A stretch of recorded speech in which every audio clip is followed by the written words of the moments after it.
If this story interested you, don't forget to subscribe to our channel and tell us what city you're watching from.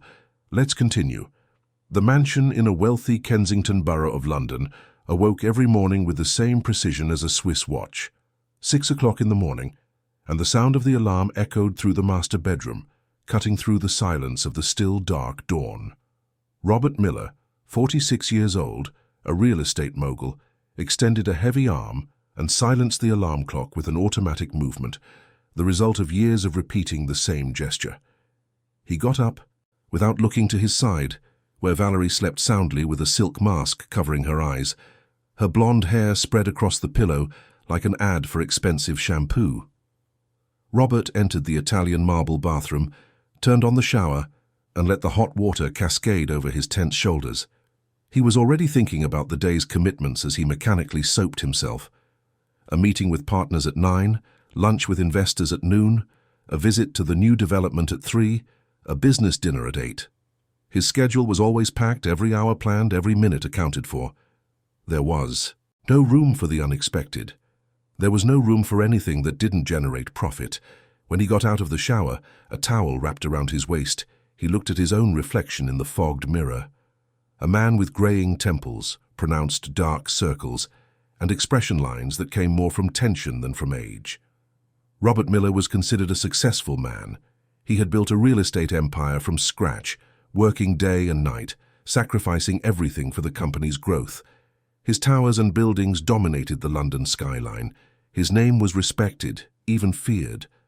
But there, alone, in that silent bathroom, he was just a tired man who couldn't remember the last time he'd slept a full night without dreaming of spreadsheets. He put on the dark grey suit that the housekeeper had left perfectly pressed, adjusted his navy blue tie, and applied gel to his still damp hair. 6:15 in the morning, exactly on schedule, as always. He descended the marble staircase, his steps echoing through the wide hallway, passing expensive paintings he no longer truly looked at. They were works by renowned artists, some costing more than a middle-class flat, but to Robert they were just decoration, certificates of a success that no longer needed to be proven to anyone. Everything there breathed order, control, and an appearance of perfection that cost a great deal of money to maintain. The living room was enormous, with high ceilings, crystal chandeliers, and Italian leather sofas. But Robert barely passed through it. He went straight to the kitchen, where he knew everything would already be prepared. And it was. The fine wooden table was set with a white tablecloth, porcelain plates, and silver cutlery. Coffee brewed to the exact point, that strong aroma of special imported beans, warm French. Pastries in a wicker basket, fruit cut into the shapes of stars and hearts, freshly squeezed orange juice, natural yogurt, artisanal jam, fine cheeses. Robert sat at the head of the table, opened the laptop he always carried with him, and checked emails while chewing without paying attention to the taste. His mind was already on the 9 o'clock meeting, on the contract he needed to close by Friday, on the numbers that needed to go up. He had 3 residential towers under simultaneous construction, a shopping centre in the project approval phase, and was negotiating the purchase of a strategic piece of land in Canary Wharf. Every second of his day was worth money. Every distraction was a loss. He didn't notice that, on the other side of the table, a little girl of only 10 was watching him with tired eyes, waiting for a good morning that never came. Isabella had woken up at 5:30 in the morning, an hour before her father, to prepare everything. She had come down the stairs in the dark, turned on the kitchen lights, made the coffee just the way Robert liked it, buttered the pastries, cut the fruit with a knife, too big for her small hands. Also that when her father came down, he would find everything perfect, everything in its place, as if life were truly the impeccable order he believed he had built. Isabella had brown hair always pulled back in a tight ponytail, her small face marked by a seriousness that shouldn't exist in someone so young. Her small hands held a spoon, slowly stirring the porridge for her younger brother, Lucas, who was only 4 and couldn't yet eat by himself without spilling half the food. The boy swung his little legs in the high chair, trying to reach his plate with chubby, food-smeared fingers. Isabella anticipated his every move, wiping his mouth with a napkin even before the porridge could drip down his chin. She did everything with a studied delicacy, as if she were afraid of making noise, of drawing attention, of being a bother. Her light brown eyes had a strange depth for a 10-year-old child, as if they held thoughts and pains that didn't belong at that age. She had purple circles marking the thin skin under her eyes, the result of sleepless nights, of responsibilities that stole her sleep, of worries a little girl shouldn't have to carry. Robert looked up for a second, saw the two of them there, gave a vague nod, and went back to typing. An automatic, empty gesture, without real meaning. Isabella immediately lowered her gaze, feeling her chest tighten. She had already learned not to expect more than that. She didn't expect hugs. She didn't expect questions about how she had slept. She didn't expect him to notice that she was there, awake since before sunrise, taking care of everything so that his life could continue to be perfect and organized. She had learned, at 10 years of age, that love wasn't something you asked for. It was either given or it wasn't, and in her case it simply wasn't. From upstairs, the sound of high heels descended hastily down the marble stairs.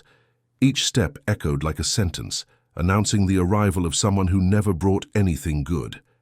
Valerie, Robert's second wife, appeared in the kitchen wearing a tight Italian designer dress, that expensive fabric that cost more than many people's monthly salary, perfect makeup applied with surgical precision, an artificial tan, an Hermes bag hanging from her arm like a trophy. She barely looked at the children. Her eyes passed over Isabella and Lucas as if they were part of the furniture, decorative objects of no importance. She went straight to the coffee machine, grabbed a porcelain cup, took 2 quick sips while checking her phone with an irritated expression, her face furrowed in disapproval of something she had read on the screen. Valerie was 29, 17 years younger than Robert. Platinum blonde hair, the result of hours at the most expensive salon in the city. Long nails always done with imported polishes, a sweet and cloying French perfume that filled any room she entered, clinging to the curtains, the furniture, the clothes of anyone who stood near. She was beautiful, everyone said so, with that cold, calculated beauty of a fashion magazine. But her eyes had a coldness that froze any attempt at closeness, a void that seemed to suck the life out of anyone who looked for too long. Isabella felt it every time she had to speak to her, as if she were bothering her, interrupting something much more important. Valerie had this ability to make people feel small and insignificant, with just a look, an impatient sigh, a silence heavy with contempt. And with Isabella, this skill was used every day, in every interaction, in every word exchanged. "Isabella," Valerie said without taking her eyes off her phone, her voice as sharp as broken glass, "I need you to clean Lucas's room properly today. Yesterday it was an unbearable mess. There were toys scattered everywhere, and don't forget to fold the clothes in the laundry room.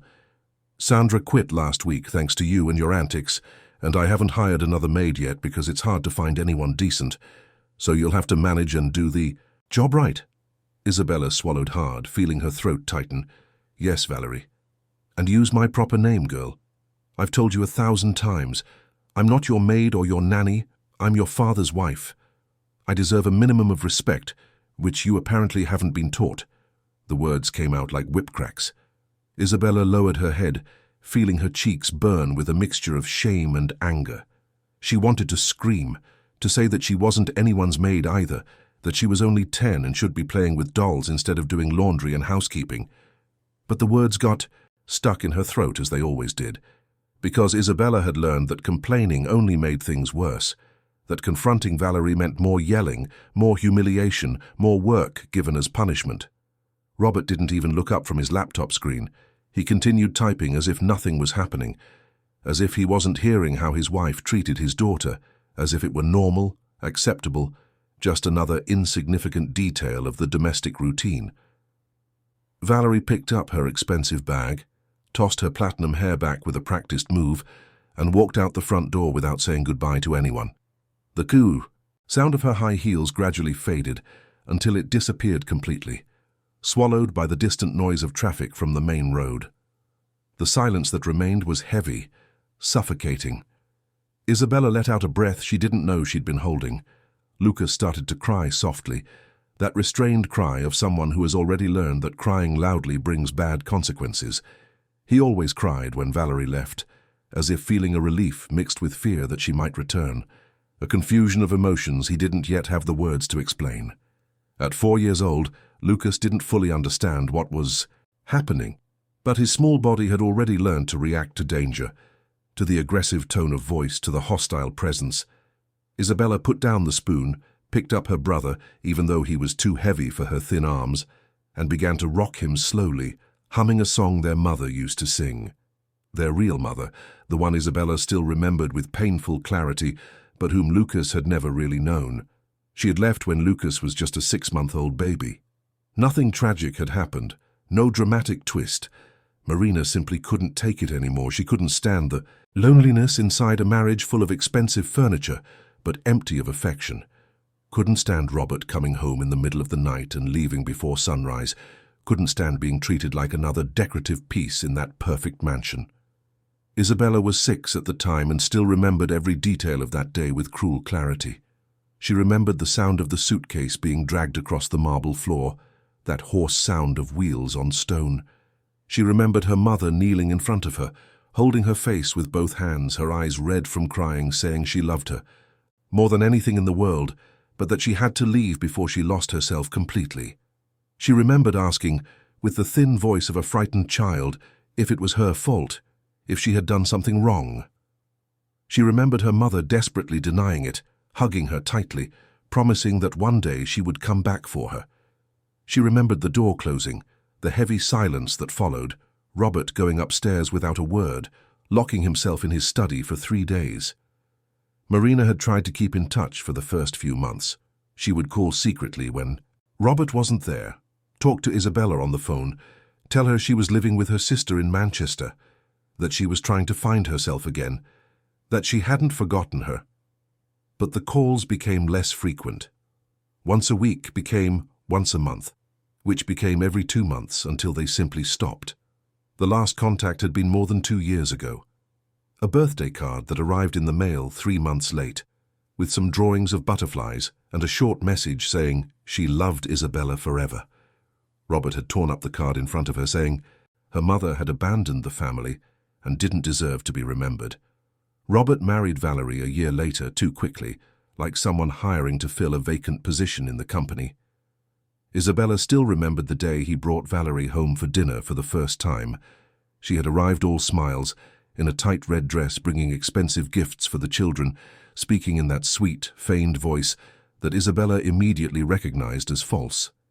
She had given Isabella a giant teddy bear, all pink with a shiny bow, and Isabella had thanked her politely even though she hated the tacky toy, even as she felt a tightness in her chest, realizing that this woman had no idea what she really liked.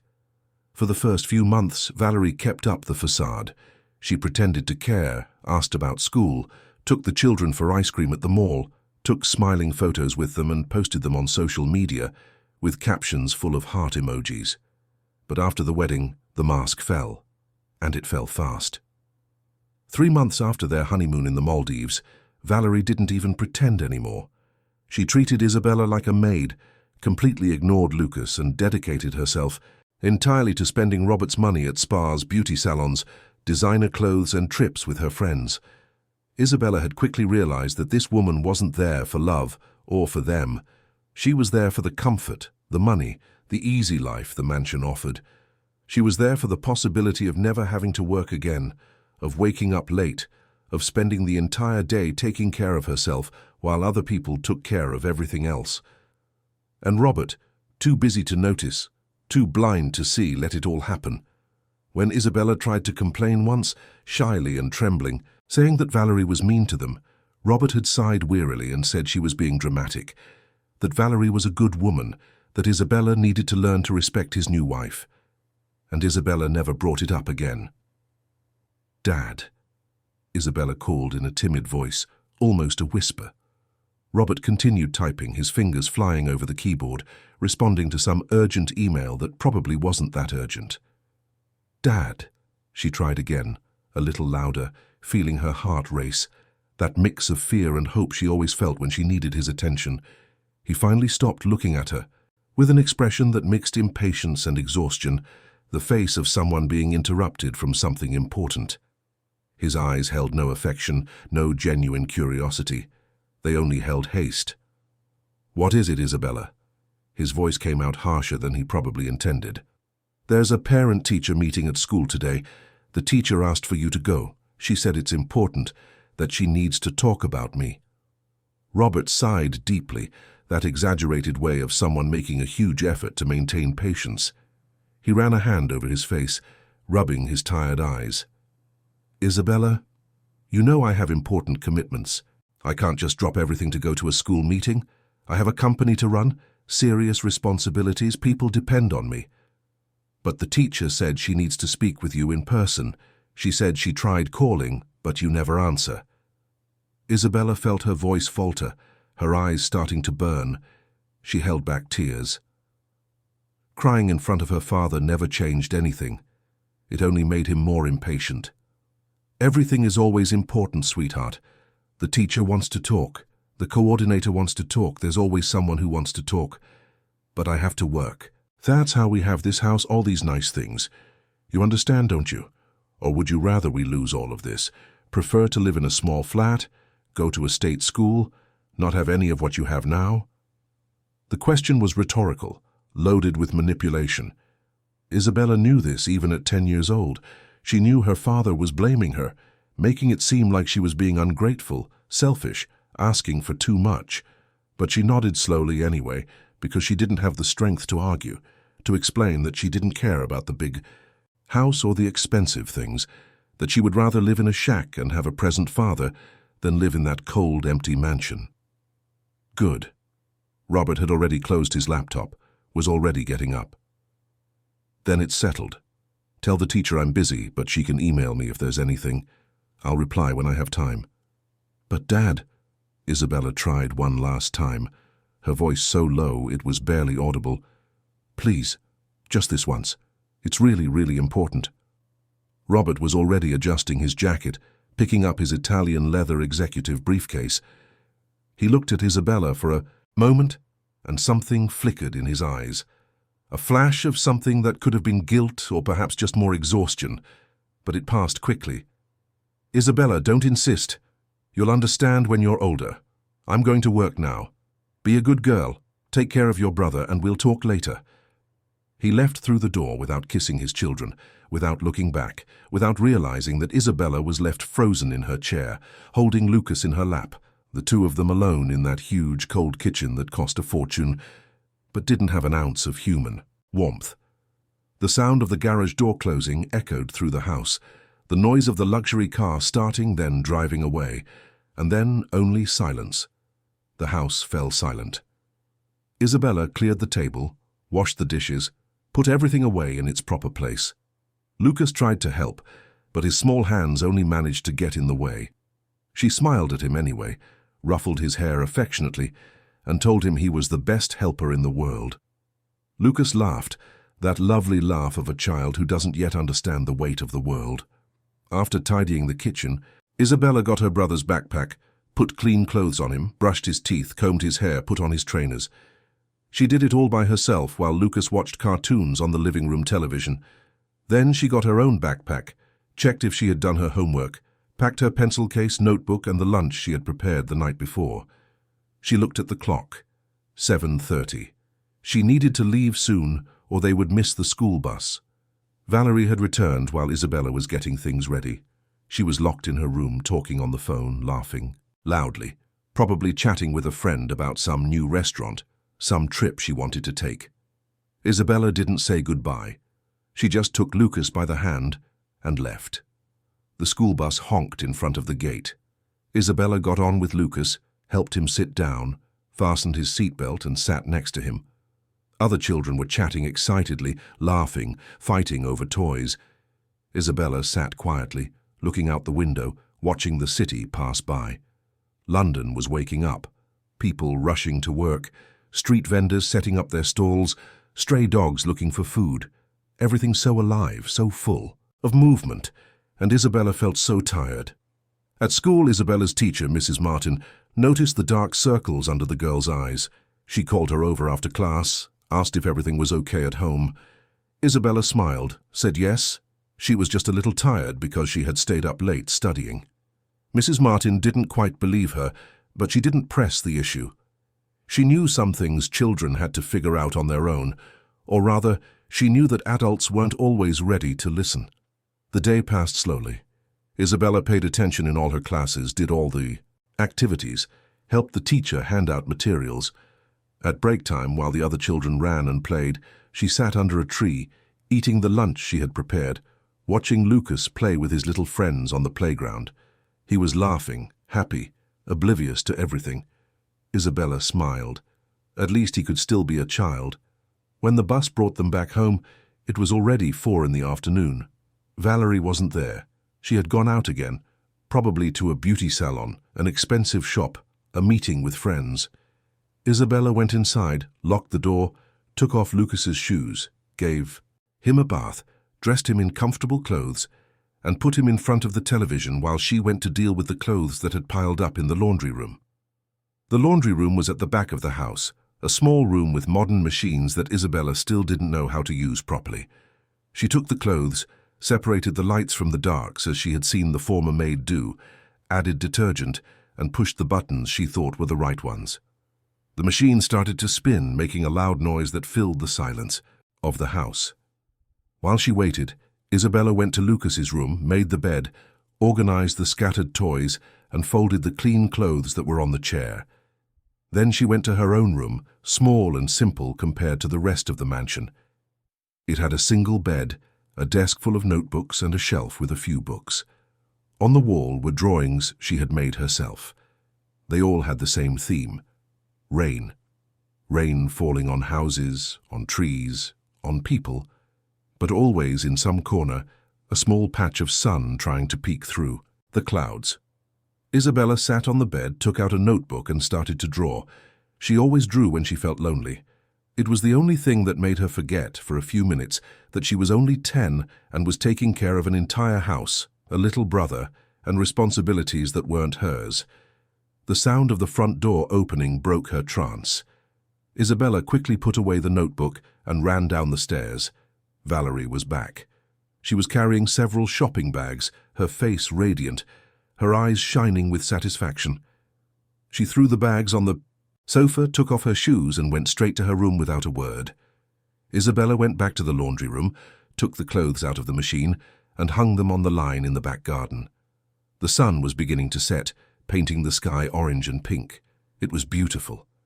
Isabella paused for a moment, looking at the vast sky, wishing her real mother were there, that things were different, that she could be just a girl playing in the garden instead of dealing with wet clothes. Lucas appeared at the door holding a toy car.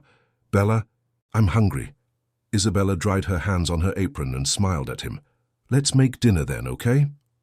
The two went to the kitchen. Isabella got pasta, tomato sauce, grated cheese.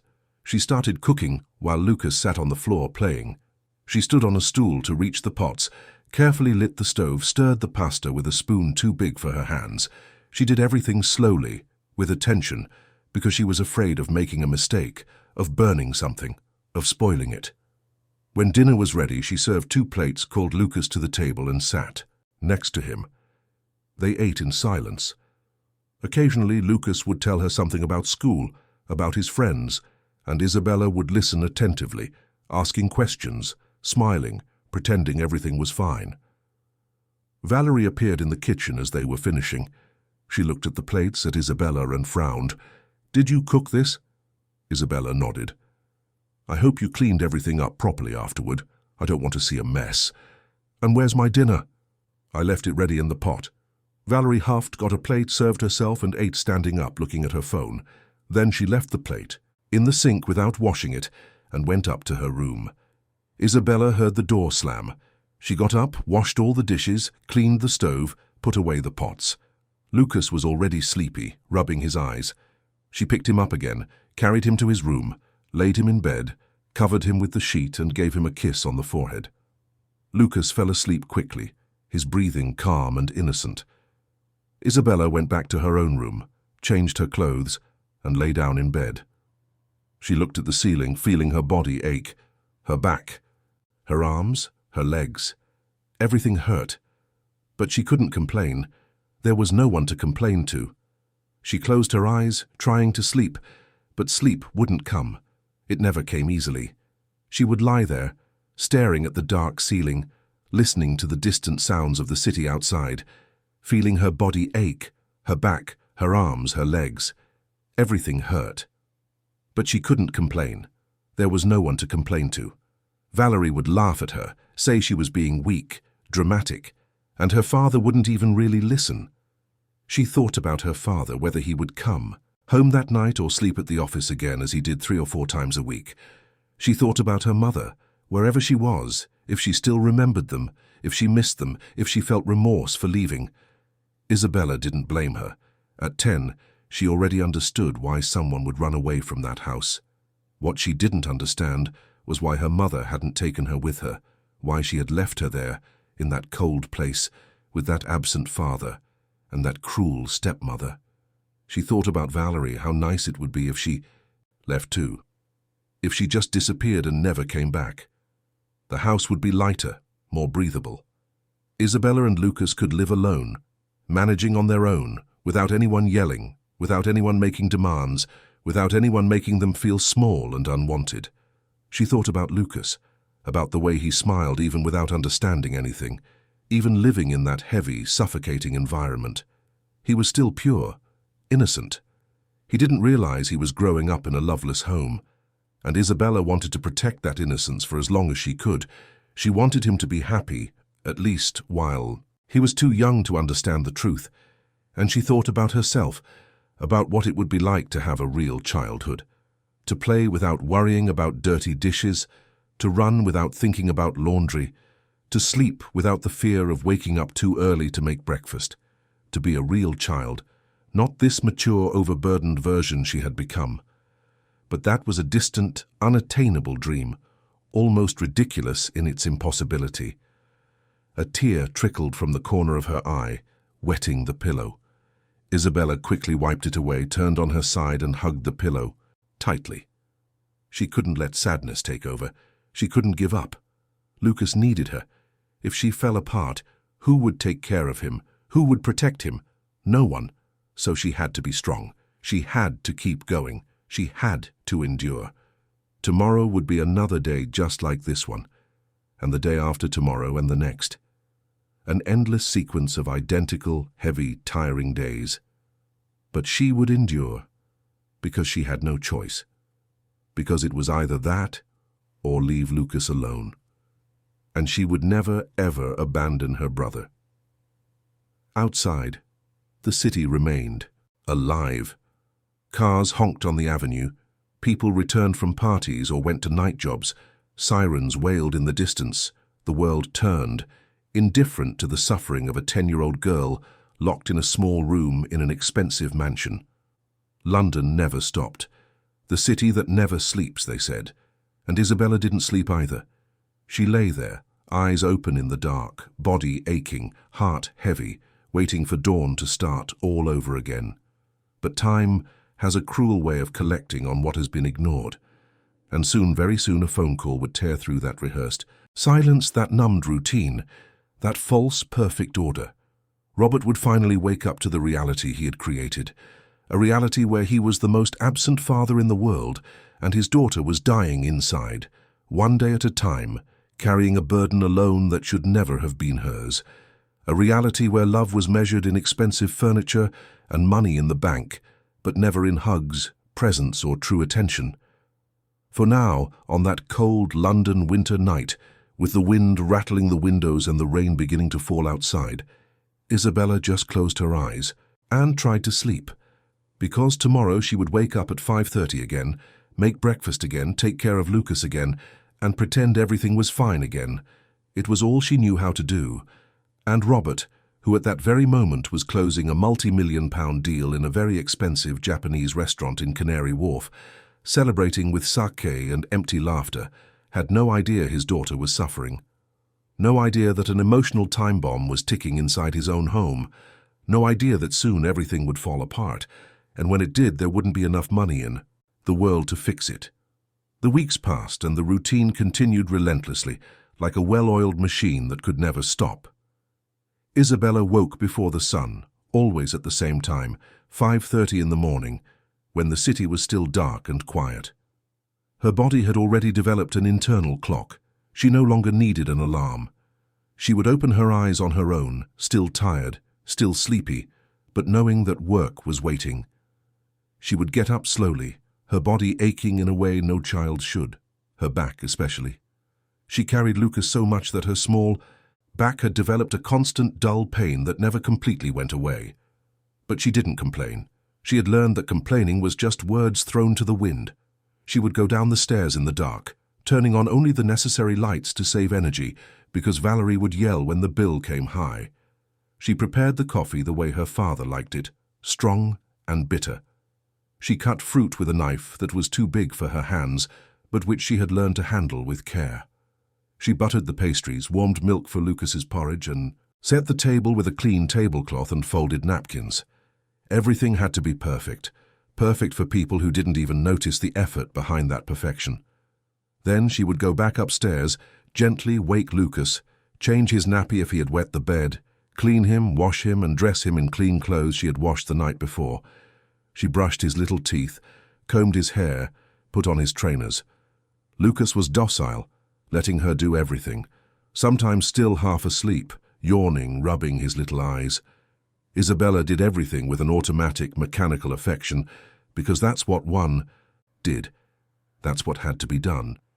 She prepared his backpack, checking for a snack, a water bottle, his school planner.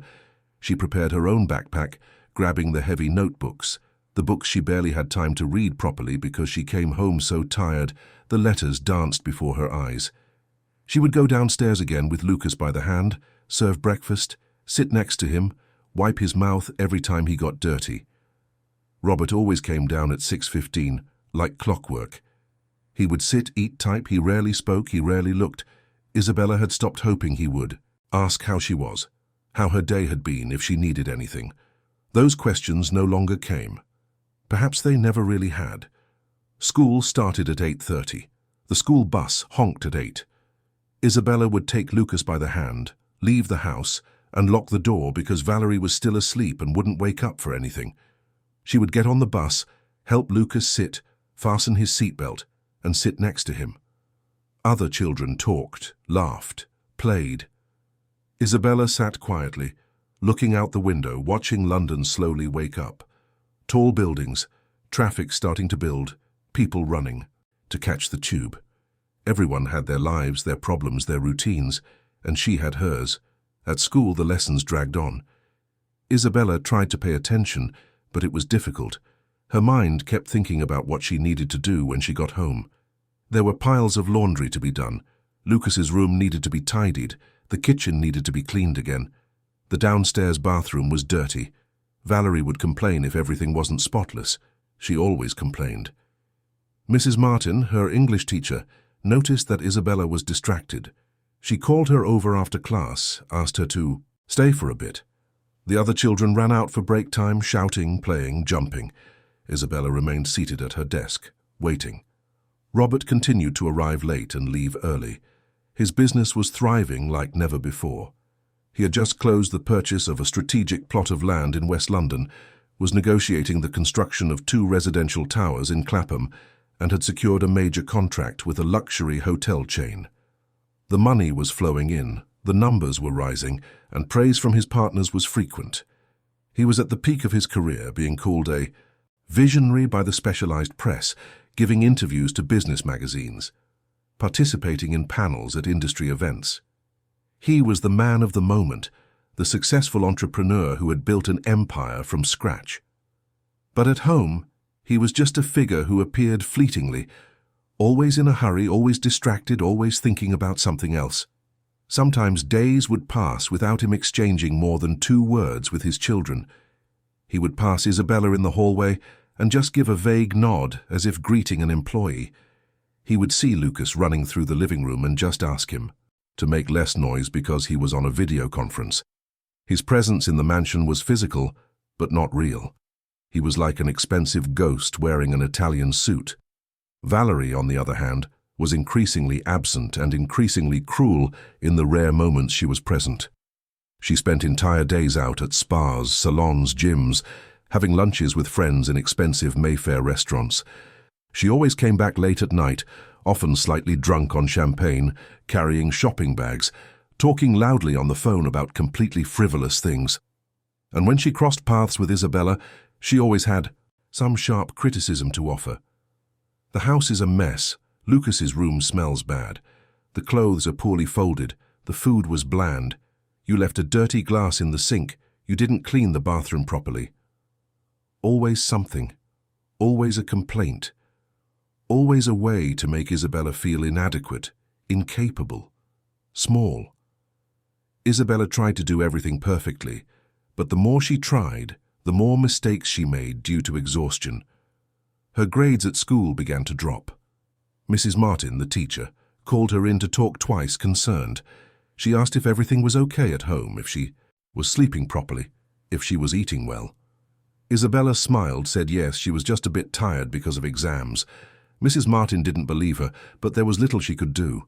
She had 30 students in her class, too many problems to solve, and parents who rarely showed up when called. One afternoon in mid-October, when the London heat was unbearable and the heavy air seemed to stick to the skin, Isabella was in the laundry room trying to deal with a mountain of dirty clothes. There were more clothes than she could handle. Valerie changed outfits 3 or 4 times a day, always throwing everything in the basket without a second thought, and the pile just grew. Isabella was only 10 and couldn't properly reach the top of the washing machine. She had to stand on a stool to put the clothes inside, and the stool wobbled dangerously every time she stretched. She was putting a sheet in the machine when the stool gave way. Isabella fell, hitting her shoulder hard on the ceramic floor. The pain was immediate, sharp, cutting. She bit back a scream, biting her lip until it bled, because she knew if Valerie heard, she would be furious about the noise. She lay there for a few seconds, trying to breathe through the pain, feeling hot tears stream down her face. Lucas appeared at the laundry room door, his eyes wide with fright. "Bella, did you fall? Are you okay?" Isabella quickly wiped away the tears, forcing a smile. "I'm fine, Lou. I just slipped. It was nothing. Go watch your cartoons, okay? I'll be there in a minute." Lucas watched for another moment, not entirely convinced, but eventually turned and left. Isabella got up slowly, her shoulder throbbing, and continued putting the clothes in the machine. She couldn't stop. She had to finish. Otherwise, Valerie would yell later. The pain in her shoulder persisted for the next few days. Isabella tried to ignore it, but it was difficult. It hurt when she carried Lucas. It hurt when she picked up her heavy school backpack. It hurt when she lifted pots or hung clothes on the line. But she didn't say anything to anyone. Who would care anyway? At school, during PE class, the sports teacher noticed Isabella was having trouble lifting her arm. She called her over, asked what had happened. Isabella said she had fallen while playing in the garden. The teacher suggested she see a doctor, but Isabella shook her head, said it would get better on its own, that it was nothing serious. The teacher insisted that at least her parents should know, but Isabella begged her not to call home, that her father would get angry, that she didn't want to bother anyone.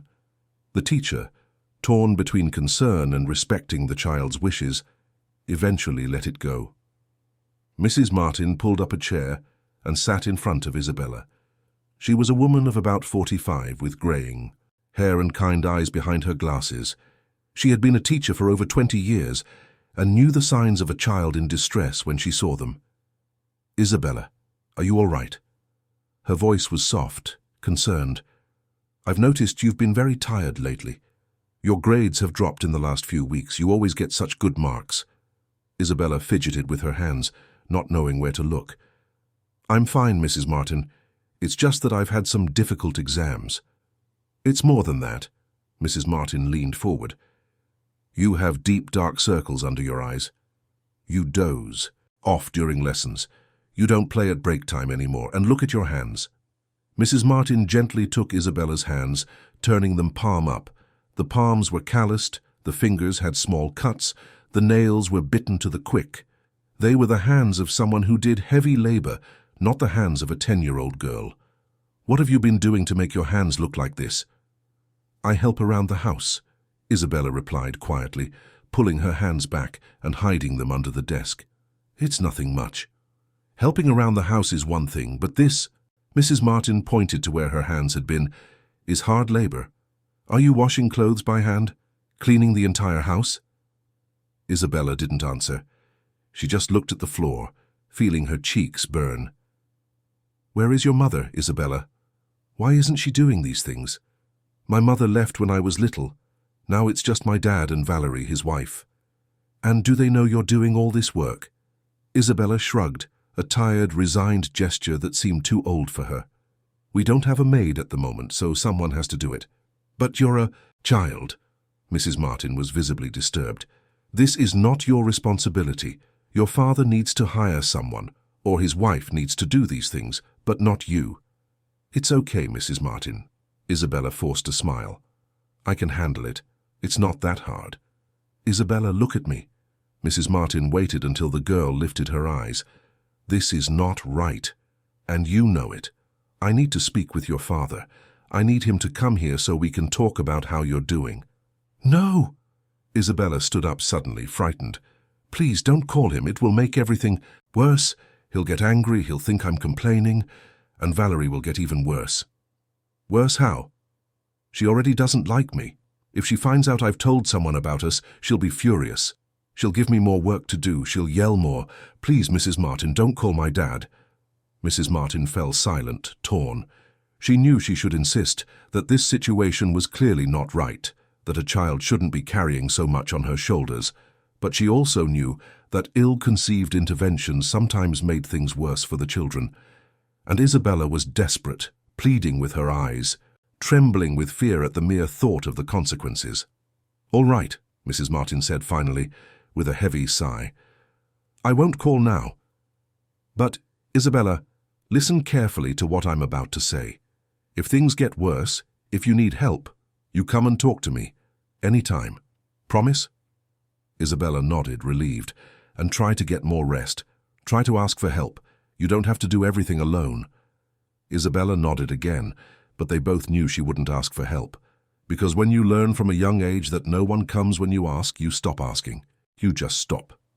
Mrs. Martin let Isabella go to break time, but she remained seated for a few more minutes, looking out the window at the children running and playing outside. Isabella was sitting alone under a tree, eating a simple snack she had prepared herself, watching Lucas play happily with other children on the playground. There was something profoundly wrong with that scene. A child who should have been playing, but who seemed to carry the weight of the world on her small shoulders. Mrs. Martin decided she would watch more closely. She would note down everything she noticed. And if things continued this way or got worse, she would take action with or without Isabella's permission. Because there were limits to what one could ignore. And this situation was dangerously close to crossing those limits. A few days later, on a hot afternoon in October, something unexpected happened. Sandra, the maid who had quit a few weeks ago, came back to pick up some documents she had left in a cupboard in the laundry room. Valerie wasn't even home. She had gone out for another afternoon of shopping and beauty treatments. Robert, of course, was at the office, so it was Isabella who answered the doorbell, surprised to see Sandra standing there. Sandra. Isabella's voice was more cheerful than she intended. Please come in. Sandra came in, but as soon as she saw Isabella up close, her expression changed. The joy of seeing the girl turned into deep concern, almost horror. Isabella's eyes were red and swollen from rubbing them out of exhaustion. She had purple smudges under her eyes that looked like bruises. Her hands were raw from washing dishes with cold water and harsh soap. The skin cracked and bleeding in places. She was thinner too, her clothes becoming loose, the bones of her wrists too prominent. Sandra felt her heart ache painfully. She was a 52-year-old woman, her grey hair in a bun, her face lined with expression wrinkles. She had raised 3 children on her own after her husband left. She knew hard work. She knew struggle. She knew suffering when she saw it on someone's face. Good heavens, child, what are they doing to you? Sandra gently but firmly took Isabella's hands, looking at the cracked fingers, the nails bitten to the quick, the calluses forming on her small palms. You can't be. Doing an adult's work. You're a child. Where's your father? Where's that woman? Isabella pulled her hands back, frightened, looking around as if she were afraid someone was listening. Please don't speak so loud. If someone hears, there will be trouble. What someone? There's no one here but us. Even so, Isabella was trembling slightly. Please, Sandra, don't say anything to anyone. I'm fine. It's just until they hire someone new. There's nothing fine about this child. Sandra was visibly outraged, her hands on her hips, her eyes burning with anger. This is abuse. It's child exploitation. I left this house precisely because I couldn't stand to see what that woman did to you two. She treated you worse than a dog, and your father did nothing. Still does nothing from the looks of it. Please. Isabella's voice was now desperate, almost a choked whisper. If you say anything, it will make everything worse. Valerie will get mad at me. She'll say I made up stories. She'll give me more work as punishment. And my father, he won't believe you. He never believes it when someone complains about her. He always takes her side, always. So please don't say anything. Just leave it. Sandra was silent for a long moment, just looking at this small, fragile girl carrying an immense weight on her shoulders. She wanted to do something, to report it to social services, to scream at Robert to wake up and see what was happening under his own imported marble roof. She wanted to take Isabella and Lucas and get them out of that house that looked like an expensive museum, but was a disguised hell. But she also knew that outside interference sometimes made things worse, especially when it involved people with money and power. People like Robert had expensive lawyers, had influence, had ways of making problems disappear. And in the end, the ones who suffered were the children. Always the children. All right, Sandra said finally, her voice heavy, tired. I won't say anything now. But you listen to me carefully, Isabella. You're strong, stronger than you should have to be at your age. But everyone has a limit. And if you keep on like this, your body will demand its due. It will get sick. It will break. Do you understand? Isabella nodded, though she didn't fully understand. I'm going to leave my phone number. Here. Sandra took a piece of paper and a pen from her bag and scribbled quickly. If you need me, if things get really bad, if you need real help, you call me. Any time of day or night. It could be 3 in the morning. I'll answer. Do you promise you'll call if you need to? I promise, Isabella said, taking the paper and putting it in her trouser pocket. But she knew she would never call, because asking for help meant admitting weakness, admitting she couldn't cope. And if she admitted that, who would take care of Lucas? Who would make sure he was okay? Sandra stayed for a few more minutes, asking how things were, if Robert was spending more time at home, if Valerie had gotten any better. Isabella answered everything with half-truths, downplaying, protecting. In the end, Sandra took the documents she had come for, but before leaving, she pulled Isabella into a tight hug. One of those motherly hugs Isabella hadn't received in so long, she had almost forgotten what it felt like. You're special, child, Sandra whispered in her ear. Don't let this cruel world steal that from you. And take care of yourself too, okay? Not just others. Sandra left with a heavy heart, carrying with her the image of that exhausted and injured child, wishing that someone at some point would notice what was so obvious, praying it wouldn't be too late when it happened. The days grew harder. The chill of June arrived in London, and with it came a series of rainy, grey days. The house felt cold, but Valerie complained when Isabella turned on the heating because the electricity bill would be high. Lucas caught a bad flu, had a high fever, and coughed all night. Isabella took care of him alone, putting cold compresses on his forehead, making tea, giving him medicine, staying awake all night by her brother's bed. Robert was away in Manchester, closing a deal. Valerie was in the Cotswolds with her friends for a long weekend at a 5-star hotel. Isabella was alone with a sick Lucas for 3 days. She herself was starting to feel ill, with a sore throat, body aches, and a fever starting to rise. But she couldn't stop. Lucas needed her. On the 3rd day, Lucas got better. His fever broke, he started eating again, and he started smiling. But Isabella got worse. Her fever shot up to 39 degrees Celsius. Her throat hurt so much she could barely swallow, and her whole body shivered with chills. She dragged herself to her room, lay down on the bed, and pulled the blanket up to her chin. Lucas was scared.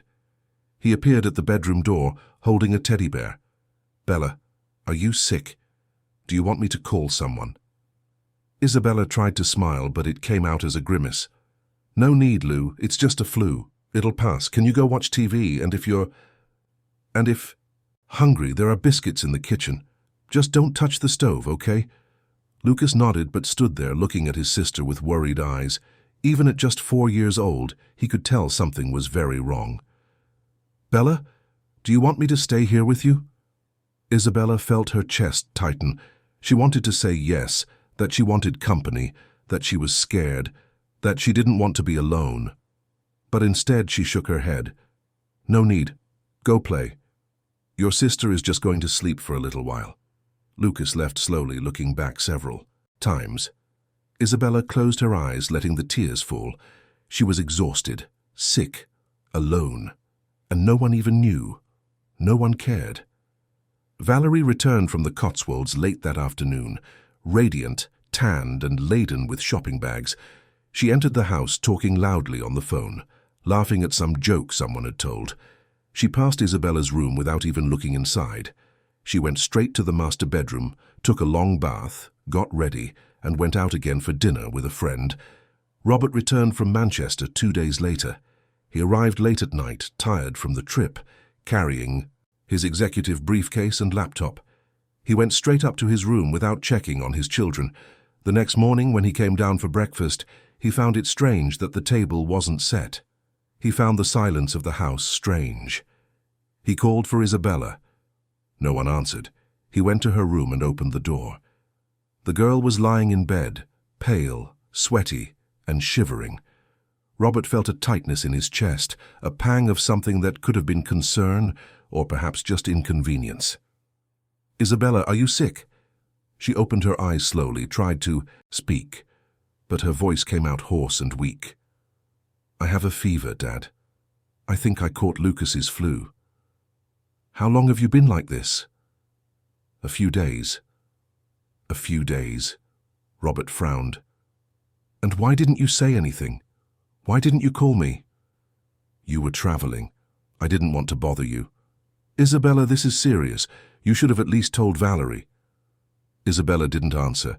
She just closed her eyes again. Robert stood there for a moment, not knowing what to do. He wasn't used to dealing with sick children. That had always been someone else's job. First Marina's, then the maid's, then Valerie's. But now he was here alone and he had to do something. He left the room and went to the master bedroom. Valerie was still asleep, the silk mask covering her eyes. Robert woke her, explaining that Isabella was sick. Valerie rolled her eyes, irritated at being woken up. "And what do you want me to do? I'm not a doctor." "At least check on her. See if it's serious." "Robert, I have an appointment at 10. I can't be taking care of a sick child. Call a private doctor, request a house call. You have the money for it." "But..." "No buts." Valerie was already getting up, heading to the bathroom.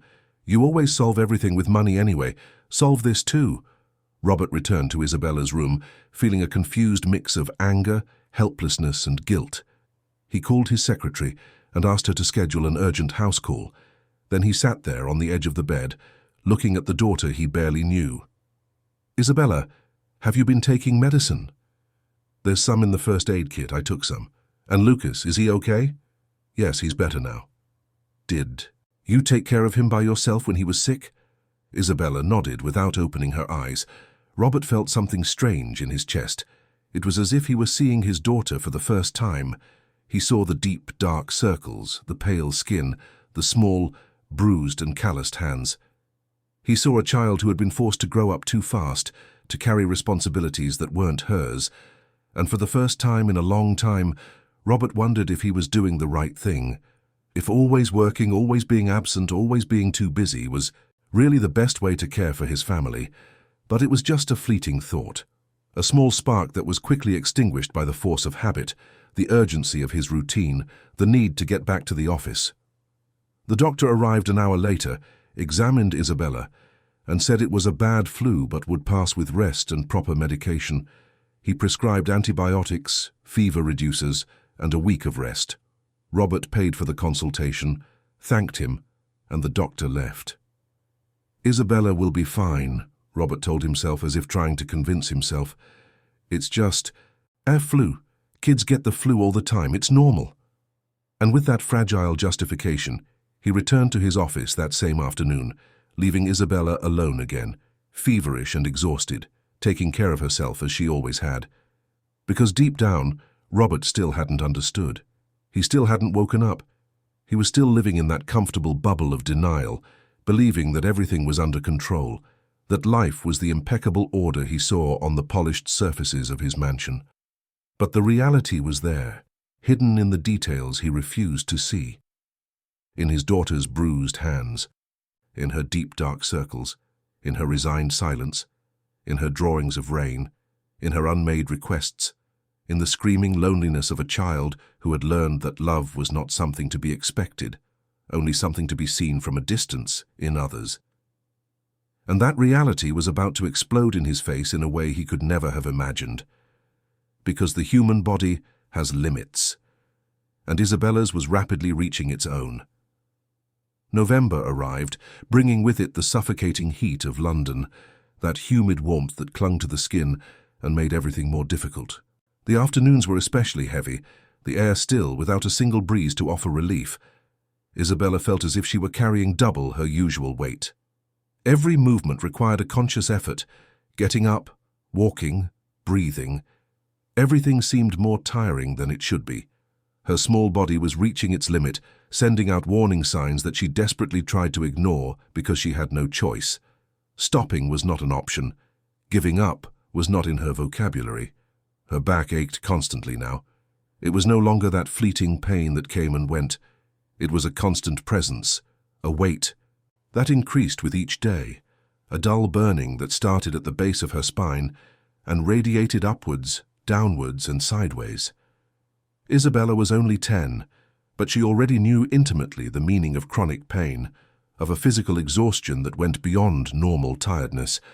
She knew what it was like to wake up in pain and go to sleep in pain, what it was like to live with a body that complained but had to keep functioning anyway. But the routine didn't stop. It never stopped. It didn't matter if she was sick, tired, or hurt. The tasks continued. To pile up like a mountain she climbed every day, only to find that the next day the mountain had grown even taller. Robert was busier than ever.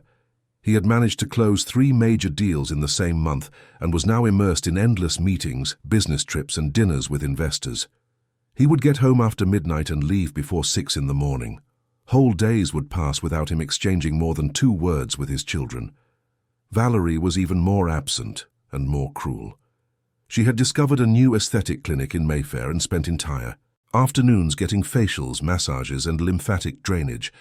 She spent fortunes from their joint credit card on procedures that promised eternal youth, on imported creams, on weekend trips with her friends. She always came home late, always in a bad mood, always ready to find fault with something Isabella had done. One morning in mid-November, Robert was in the living room reviewing some documents before leaving for a decisive meeting with shareholders of an investment fund. It was a crucial meeting, the kind that could completely change the course of his company. He was nervous, checking numbers, mentally rehearsing arguments, double and triple-checking the presentation slides on his tablet. Isabella came down the stairs, carrying Lucas in her arms. The boy was heavy, he had grown, and Isabella was finding it increasingly difficult to hold him. But he still liked to be carried in the morning, still half asleep, and she didn't have the heart to say no. She descended slowly, 1 step at a time, feeling her back complain with every movement. The pain had become a constant companion, but she had learned to live with it, to ignore it, to push it to a corner of her consciousness. The day followed its course. Robert left for his important meeting. Valerie left for another day of luxuries paid for by the limitless credit card. And Isabella was left alone with Lucas, facing another day of endless chores. In the late afternoon, it began to rain. One of those sudden, heavy London downpours, the sky darkening quickly as if someone had turned off the world's lights, thunder rumbling so loudly it made the windows shake, water falling in violent torrents that turned the streets into rivers. Isabella ran through the house, closing windows, but she realized too late that she had left clothes on the line in the back garden. Clothes she had washed so carefully that she had scrubbed until her hands were red and sore. She ran outside despite the heavy rain, trying to save the clothes that were getting soaked.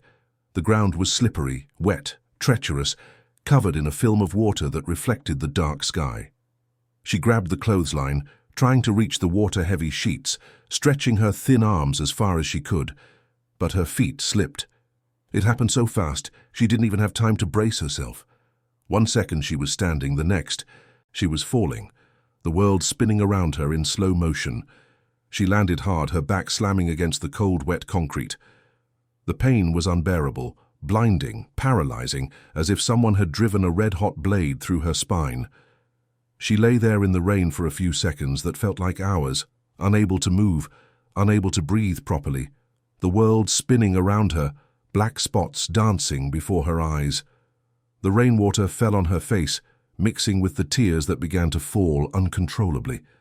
Lucas appeared at the kitchen door, frightened, his eyes wide with terror at the sight of his sister lying on the ground. "Bella, you fell. Are you hurt?" His voice was high-pitched, scared, the fear of a small child completely dependent on his sister, who now saw that sister on the ground, vulnerable, broken. Isabella tried to get up, but the pain was too much. She managed to drag herself inside, her soaked clothes weighing a ton, her hair stuck to her face, her body shaking violently, partly from cold, partly from shock, partly from pure pain. She felt her back throb in a way she had never felt before. Something was very wrong. It wasn't just muscle pain. It was something deeper, more serious, something that truly scared her. Lucas started to cry, frightened by the rain coming in through the open door, by his wet and trembling sister, by the mess in the house that suddenly seemed threatening. Isabella tried to calm him, even though her voice came out shaky, even though she could barely breathe. "It's okay, Lou. Your sister just slipped. It was nothing serious." But she didn't believe her own words. She was scared, more scared than she had ever been. She needed help. She needed her father. For the first time in a long time, she allowed herself to need someone. She picked up her phone with hands shaking so much she almost dropped it several times and dialed Robert with fingers that barely obeyed her brain's commands. The phone rang. Once, twice, 3 times, 4. Robert was in the middle of his presentation to the shareholders when he felt his phone vibrate. He glanced at it. Isabella. He ignored it. He went back to talking about projected profits. The phone vibrated again. Isabella again. Robert felt a surge of irritation. Didn't she understand he was working? But something made him pause. Isabella never called twice in a row. She never insisted. If she was calling again, maybe it was urgent. "Excuse me," Robert said to the shareholders, stepping out of the auditorium. He answered in the hallway. "Isabella, what is it now? I'm in the middle of a very important presentation." "Dad," his daughter's voice came out broken, wet with rain and tears. "My back hurts. I fell. I can't hold my brother anymore." There was a sound of something falling, breaking. Lucas's crying grew louder, more desperate, the sound of heavy rain beating down. And then the call abruptly cut off. Robert stood there in the hallway, the phone still in his hand as his world began to crumble. For the first time in years, he felt real fear. He tried calling back. No answer. He called again. Nothing. He ran back into the auditorium, grabbed his briefcase, muttered an excuse about a family emergency, and bolted out under the confused gazes of the investors. For the first time in his life, a multi-million-pound deal didn't matter. He raced through the storm, got in his car, and drove like a madman through the flooded London streets. The traffic was chaotic, but he honked, swerved, accelerated. Isabella's voice echoed in his head. "My back hurts. I can't hold my brother anymore." How long had she been carrying everything alone? He finally reached home. The gate took an eternity to open. He drove in, braked sharply, and ran out. The front door was wide open, banging in the wind, water pouring in and soaking the marble floor. "Isabella," Robert shouted. "Lucas, where are you?" Lucas's crying guided him to the kitchen. The scene he found hit him like a punch. The floor was wet with broken glass scattered near. The sink, spilled milk forming puddles. And in the center of that chaos, kneeling on the cold floor, was Isabella. Soaked, shaking violently, desperately trying to clean up the mess with her hands, picking up shards of glass, cutting her fingers, but continuing. Lucas was clinging to her back, crying. "Dad!" Isabella looked up, her eyes glazed over. "I have to clean this. Valerie is going to be angry. I have to clean it before she gets back." "Isabella, stop!" Robert knelt down, grabbing her hands. "You're hurt. Stop picking up that glass." "But I have to clean," she insisted, as if in a trance. "I have to make everything tidy or she'll yell. Isabella, look at me!" Robert held her face, forcing her to look into his eyes. "Forget Valerie. Forget the house. You're hurt." "My back." Isabella started to cry for real now, sobbing. "It hurts so much, Dad. It hurts so much and I'm so tired. I just want to rest. I just want someone to take care of me for one day.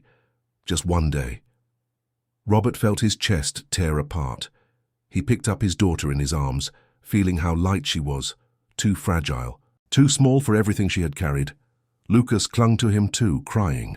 And there, on that wet, glass-strewn floor, Robert finally woke up. He rushed Isabella to the nearest hospital, driving like a madman through the still-flooded streets, honking at cars that didn't move out of his way fast enough, running red lights because nothing mattered more than getting there quickly. Lucas was in the back seat, holding his sister's hand, crying softly. Isabella was semi-conscious, her head resting against the window, her body shaking, her lips purple from cold and shock. They arrived at the emergency room. Robert carried Isabella in his arms as if she weighed nothing, and in a way she didn't. She was too light for a 10-year-old girl, underweight, malnourished despite living in a mansion full of expensive food. The doctors took her immediately, ran tests, x-rays, and asked Robert to wait outside. He sat there in the waiting room, holding Lucas in his lap, for the first time in years, truly holding his son, truly paying attention to him. And Lucas, starved for paternal affection, nestled into his father's chest and cried, "Dad, is Bella going to be okay? Her back hurts her." "Lot. It always hurts, but she never says." "Always?" Robert asked, feeling his stomach turn. "For how long?" "I don't know, a long time. She says it's normal, that it will pass, but I see her crying in secret sometimes." Every word was a stab. Robert began to piece together the fragments he had ignored for so long, the dark circles, the injured hands, the way Isabella sometimes walked hunched over, holding her back, the silences filled with unspoken pain, everything he had seen but not truly registered, because he was too busy, too important, too successful to notice that his daughter was slowly destroying herself right under his nose. The doctor finally came out, a woman in her 50s with a stern, tired look of someone who had seen too many bad things in her life. "Mr. Miller!" she called, and Robert stood up too quickly, almost dropping Lucas. "How is she? Is she all right? Is she going to be okay?" The doctor gestured for him to sit. "Physically, your daughter will recover. She has a mild sprain in her lumbar spine, some bruises, scratches, nothing that won't heal with rest and proper medication. But there are other things that concern me much more, Mr. Miller. Much more." "What things?" The doctor opened a clipboard, looking at the papers with a grave expression. "Your daughter is severely underweight for her age. She shows clear signs of chronic malnutrition, despite you informing us that the family has excellent financial means. Her hands are calloused like those of an adult who has been doing heavy cleaning services for years. Her back shows signs of muscular overload from carrying excessive weight for prolonged periods. She has several essential vitamin deficiencies, and when I asked how she got hurt, "Do you know what?" she said. Robert shook his head, unable to speak. "She said it was her fault, that she was careless, that she should have paid more attention, a 10-year-old child taking the blame for an accident caused by extreme exhaustion."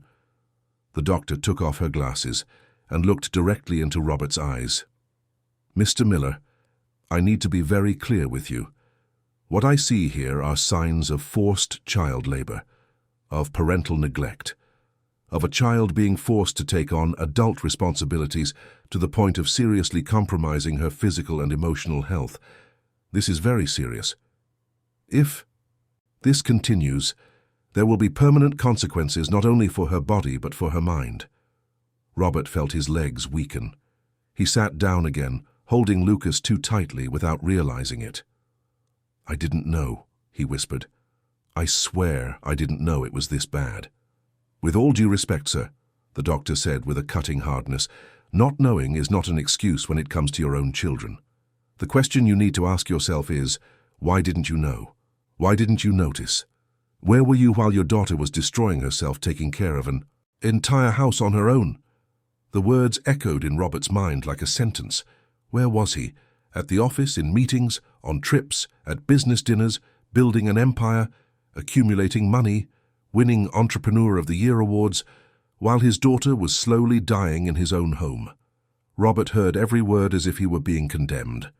And he was. He was being condemned by his own negligence, his own blindness, his own absence.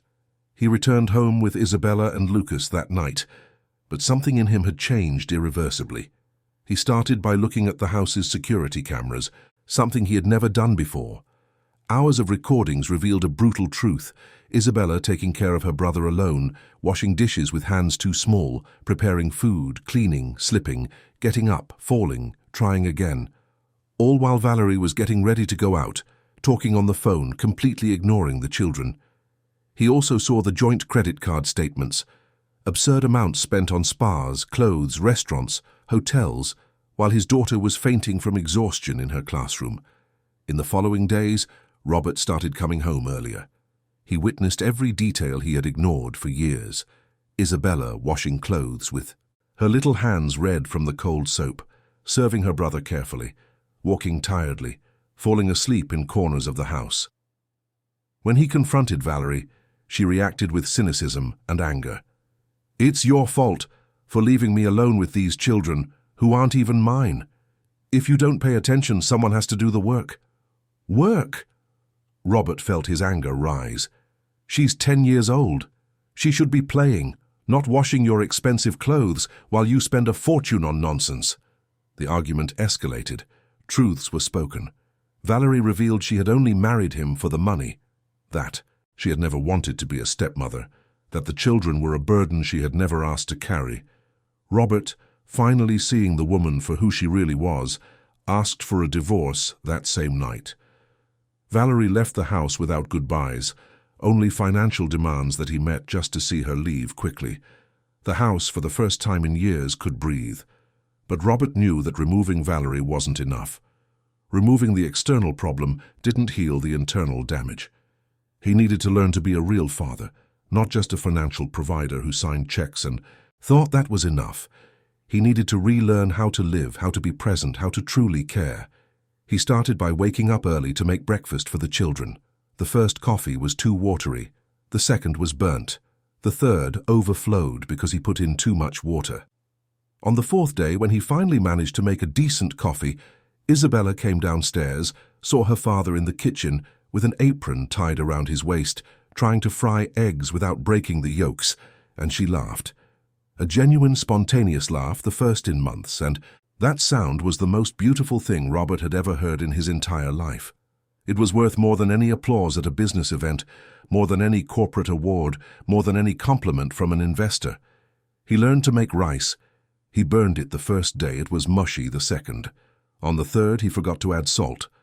On the fourth, he finally got it right, and the children celebrated as if he had conquered the world. And in a way, he had.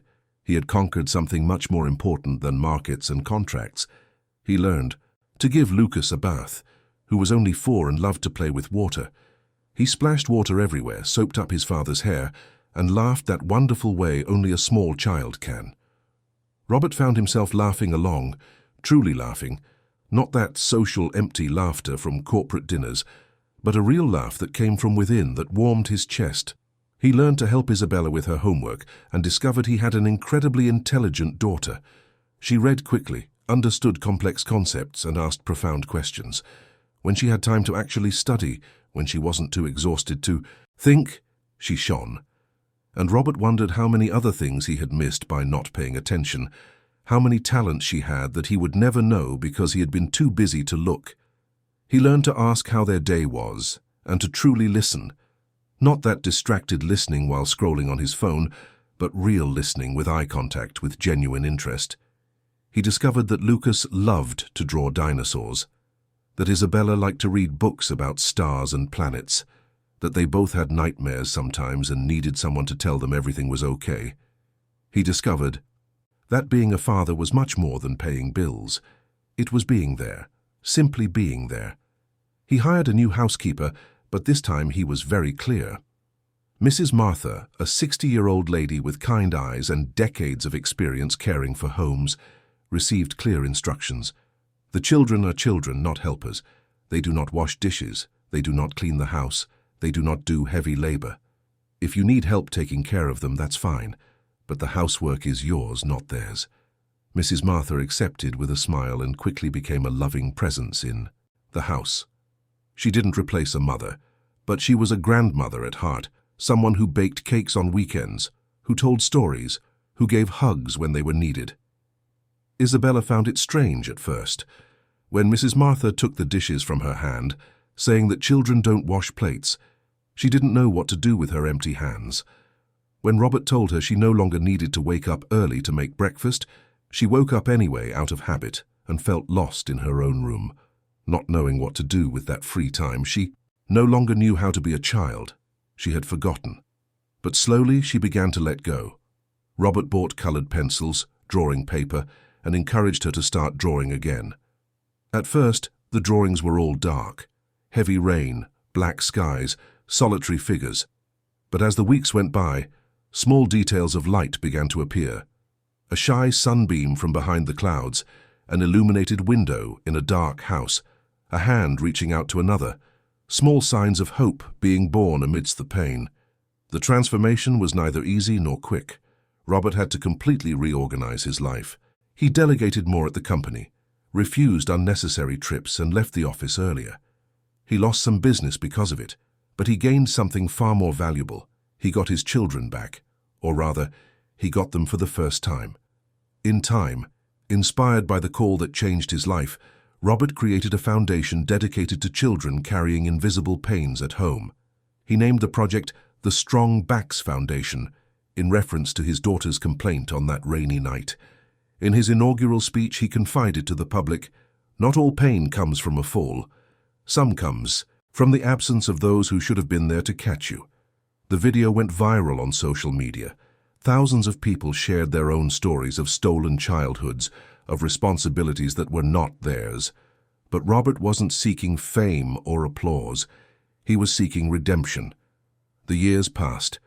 The children grew up in a home finally filled with presents, not just expensive furniture. Isabella flourished. Her grades went up. She made friends. She started to smile for real. When it came time to choose a profession, she decided to become a doctor specializing in pediatrics. "I want to care for others the way I wish I had been cared for," she said. Lucas pursued an artistic career, becoming a painter. His works always had a recurring element, a small female figure holding the hand of an even smaller child, both walking towards the light. The foundation thrived, helping countless families.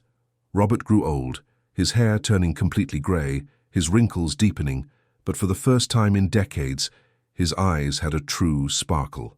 He had finally found a purpose that couldn't be contained in reports or contracts. Until, as a grown and qualified adult, Isabella surprised him with her own project. She had bought a piece of land and built a center to welcome emotionally wounded children, a colorful space where every childhood could begin again. On the walls of the new center, she hung the old drawings she had made during the hardest time of her life. The rain was still present in all of them, but now it was always accompanied by bright light. Valerie reappeared years later, aged, her face marked by exaggerated cosmetic procedures, her artificial beauty crumbling with time. She asked to see Isabella one last time. The meeting took place at the center Isabella had created. It was brief, polite, cold. Valerie tried to apologize with empty words.